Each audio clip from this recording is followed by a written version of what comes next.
সামনে যারা আছেন সবাইকে সালাম, আসসালামু আলাইকুম। আমি বক্তব্য দিয়ে আনবো না, আমি শুধু এতটুকুই বলবো, পঞ্চগড় জেলায় সাধারণ খেটে খাওয়া মানুষের পক্ষে, ইনসাফের পক্ষে মহানায়ক ছিল, আমরা তাদের সাথে আছি। সবাইকে ধন্যবাদ, আসসালামু আলাইকুম। উপস্থিত রয়েছেন পঞ্চগড় এক আসনের কান্ডারি সার্জিস আলম, আসিফ আহমদ শরীফ ভূঁইয়া ও জামাত ইসলামের আমির অধ্যাপক। আমি এসেছি এমন একজনের বিষয়ে কথা বলতে, আপনাদের পঞ্চগড়ের ছিলেন যে আপনারা যাকে নেতৃত্ব হিসেবে পেয়ে সত্যি আপনারা আমাদের সার্ভিস আলমকে চেনেন।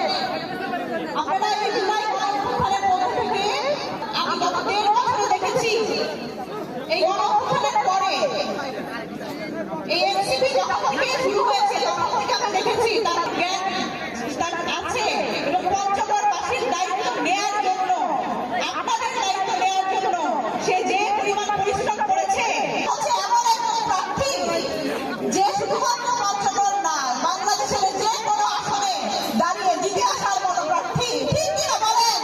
অন্য কোনো আসনে দাঁড়ায় নাই, সে তার নারী কোটালে এখানে এনসিপির পক্ষ থেকে এর আগমন